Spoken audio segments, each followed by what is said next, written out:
red dust of northern Thailand coated Anya Mitchell's shoes as she walked through the conservation center grounds. 8 months ago, she had traded Minneapolis for this remote location. "Dr. Mitchell, we've got a situation," said Somchai, running toward her. A female elephant showed up near the Mekong village. She's alone and seems to be in trouble. Anya felt her heart race. Female elephants rarely strayed from their herds, especially in regions where poachers and habitat destruction made solitary survival nearly impossible. "I'll check it out right away." When she arrived at the village, a group of locals stood at a distance, watching the large animal on the edge of the forest. The elephant was young, moving with visible difficulty. Her trunk dragged along the ground, and her eyes looked dull and exhausted. "She arrived at dawn," a woman explained. "She looks lost." Anya grabbed her binoculars and examined the animal. That's when she saw it: the swollen belly, the arched posture. The elephant was pregnant. "We need to give her space and find out where she came from. A herd must be looking for her." "There haven't been any herds around here in over 5 years," said a deep voice behind her. Anya turned and found an elderly man, his sun-weathered face lined with deep wrinkles. He wore a faded shirt and held a straw hat in his calloused hands. "Boonchai Ratanaporn," he introduced himself curtly. "I've known these elephants since before you were born, Farang." The Thai word for foreigner wasn't spoken kindly, but Anya ignored the jab. "I'm Anya Mitchell, biologist from the center. If you know these elephants well, maybe you can help us. This female is pregnant and seems to be alone." The old man squinted, observing the animal. "She's one of Mae Sai's daughters. I recognize the markings on her ears. Her herd was last seen crossing into Myanmar, fleeing the fires last month. She got left behind. Why didn't she follow the others?" Boonchai shrugged. "Maybe she couldn't keep up. Maybe she got lost. Or maybe..." He paused. "Maybe she came back on purpose." There was something in the way the man watched the animal that sparked Anya's curiosity. "You were a mahout, weren't you?" The man's face hardened. "That was another life." He turned and began to walk away. "Wait, I need your help. If this elephant is pregnant and separated from her herd, she's at risk." "Then that's your problem now," the man replied without turning around. "You conservationists always think you know best, don't you?" In the days that followed, Anya set up an observation post near the elephant, who had taken refuge in a small clearing by a stream. The biologist documented every move the animal made. It was clear the pregnancy was advanced, and that the elephant had deliberately chosen that spot to give birth. "You're smarter than people think, aren't you?" Anya murmured. Elephant births were a communal event in the wild, with experienced females helping the mother. Alone, the chances of survival for both mother and calf dropped dramatically.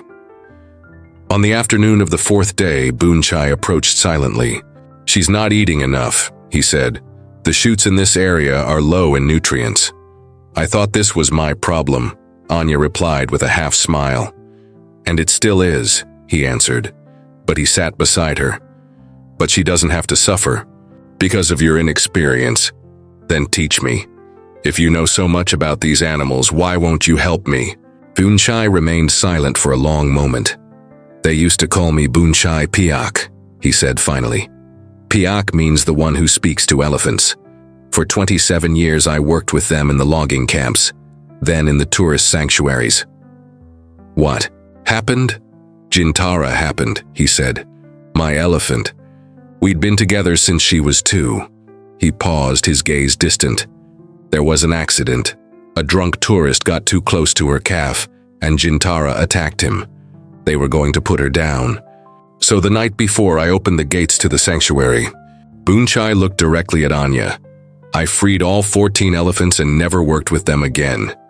"You saved their lives and put people's lives at risk. It was irresponsible." "It was compassion," Anya countered. "And that's exactly what we need right now." In the days that followed, a truce formed between Anya and Boonchai. He explained the elephant's subtle signs to the biologist, how she kept looking back as if searching for something, how she tested the ground before lying down, how she made almost inaudible sounds at night. She's calling for her herd, Bunchai explained. She's scared. Elephants are matriarchal. Births are led by the matriarch and assisted by the aunties. Can we be her substitute family? Anya asked. The old mahout looked at her. Are you suggesting a direct intervention? I thought you scientists preached non-interference. Sometimes we have to rewrite the rules, she finally answered. The following afternoon, the elephant's behavior changed. She became restless, pacing in circles, occasionally stopping to shake her head. It's started, said Bunchai, rising to his feet. Labor can last for days. We need to get closer, Anya decided. If there are complications, getting close to an elephant in labor is like dancing with death, Bunchai warned. She could crush you without even realizing it. Then teach me. To dance, Anya replied, determined. You said you used to speak to elephants. It's time to remember how. Bunchai hesitated. Finally, he grabbed his bag. We'll need ripe fruit and calming herbs. I know a blend the old mahouts used to prepare. Night fell quickly. Anya radioed the conservation center, requesting a standby veterinary team, but made it clear that she and Bunchai would attempt to approach first. This is madness, Dr. Mitchell, warned the center's director. An elephant in labor is unpredictable. There's no time, she responded, turning off the radio. The approach was slow. With every step, Anya felt her heart pound harder. Bunchai led the way, his movements fluid despite the tension in the air. The elephant noticed them when they were about 30 meters away. Her ears flared in alert, and she let out a low trumpeting sound that was more of a groan. Bunchai stopped and began to hum a soft melody. Slowly, he extended his arm with the fruit. The elephant didn't retreat. She's assessing us, Bunchai explained, trying to decide whether we're a threat or a help. The next several hours unfolded like a careful dance. The elephant, whom Bunchai now called Molly, allowed them to come a little closer.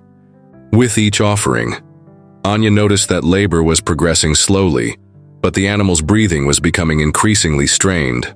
Something's wrong, Bunchai said around midnight. She should be lying down and getting up repeatedly, but she's just standing. She's afraid. Afraid of what? Of being vulnerable. In a herd, the other females form a protective circle. Alone, she feels exposed. We need to be her protective circle. Cautiously, they began to move around the elephant. Bunchai kept humming, whispering Thai words that seemed to calm the animal. Around 3 a.m., Molly finally lay down on her side. Her body trembled with visible contractions, and her eyes, fixed on Bunchai, seemed to plead for help. Now, he said, she's trusting us. This is the most dangerous moment. For 2 hours, they stayed close to the animal. Bunchai applied calming herbs to Molly's temples, speaking to her continuously. Anya monitored vital signs, ready to call the emergency team if needed. Then, with one final push, Molly delivered the calf. The tiny creature, covered in a membrane, slid to the ground. The calf isn't breathing, Anya realized. The membrane needs to be broken. Normally, the mother would do that, but Molly could barely move. Anya stepped in and tore open the membrane covering the baby elephant. For a terrifying moment, nothing happened. Then the calf drew its first breath, a small squeal that quickly became a faint trumpet. Madi, Bunchai murmured, looking at the baby. It means mother, it's a girl. Molly managed to stand. With delicate movements, she helped the calf to its wobbly legs and guided her to nurse. Only then did the elephant let out a long trumpet that echoed through the forest. Dawn found Molly and Madi side by side in the morning light, with Bunchai sitting nearby, watching them with a peaceful expression. When the team from the center arrived, they found the biologist and the mahout quietly sharing coffee. While a few meters away, the elephant led her calf on its first exploration of the world. The center's director examined the situation with critical eye. This was extremely irresponsible, he declared. Intervening in a wild birth without a full team. You could have been killed, doctor. Without our intervention, both of them might be dead, Anya replied. The calf wasn't breathing. When she was born, that doesn't excuse. I take full responsibility. And if you want to fire me for it, go ahead. But first, maybe you should know we just witnessed something extraordinary. A wild elephant accepting human help in her most vulnerable moment. Boonchai, who had remained silent, finally stood up. She didn't come back by chance, he said. She came because she knew. Knew what? Anya asked. It's Jintara, he said, his voice trembling. My elephant. The markings on her ears, the shape of her trunk. I didn't recognize her at first because she was young when I set her free. But now, he pointed to a scar on the animal's flank. This mark, she got it when she was only 3 years old. Are you sure? As sure as I am of the sky's color. She came to me, Anya. After all these years, she remembered and came when she needed help. But how could she know where to find you? Elephants have memories that defy our understanding, Boonchai replied, and bonds that go beyond what your science can measure. In the days that followed, news of the miraculous birth spread. Journalists began to arrive, eager to capture the story of the miracle of Mai Tieng. The Conservation Center, realizing the publicity potential, quickly changed its tune. Anya and Boonchai continued to monitor Mali, or Jintara, and her calf from a distance. The elephant showed no desire to leave, settling near the center. They want to turn this into a spectacle, Anya said, irritated. They want to put up signs, build a viewing platform. The cycle repeats, Boonchai replied. Humans always want to possess what they should only respect. One night, Boonchai revealed his plan. Tomorrow night there will be no moon, he said. The perfect moment. Perfect for what? To free her again. I can't let her end up as a tourist attraction. Anya felt the weight of the decision. As a scientist, she knew Jintara's best chance was reintegration into a wild herd. As a staff member at the center, she was committed to protecting these animals. Do you know where to take them? She asked at last. There's a true sanctuary. No tourists near the border. I have contacts there. They know of a herd that migrated recently. They might accept new members. I need your help, Boonchai said. You've earned their trust too. The next night, Anya opened the gate of the area, where Jintara and Mahdi had been confined for observation. Boonchai was waiting with a small truck. We've got 4 hours until the next security shift, Anya whispered. She knows what we're doing. Look. Jintara was already approaching them, her calf following in her footsteps. The elephant followed Boonchai with impressive trust. By dawn, they arrived at the sanctuary nestled between mountains. An elderly man, even more wrinkled than Boonchai, was waiting for them. My old friend, he smiled. I see you've finally come full circle. This is Narong, Boonchai introduced. We were apprentices together many lives ago. Narong examined the 2 elephants. The herd is 2 days from here.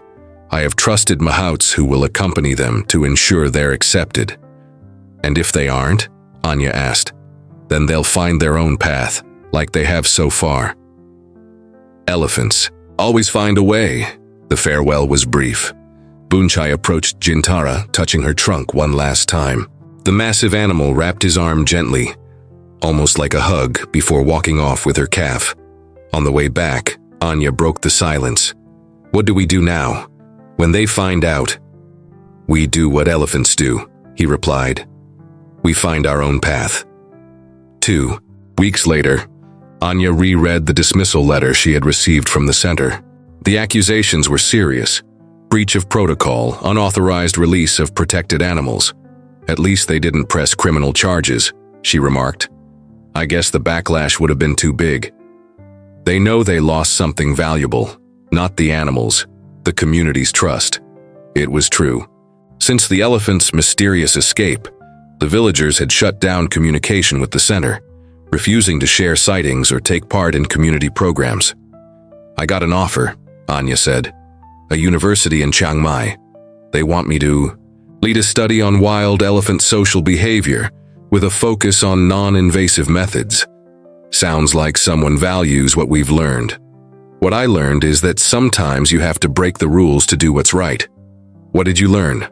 The old Mayhoot looked toward the distant mountains where Somewhere, 2 elephants had perhaps already found a new herd.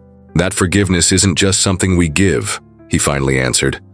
Sometimes it's something we need to receive, even when we don't think we deserve it. That afternoon, as Anya left Bunchai's home, she heard a distant sound in the mountains, a long, deep trumpet.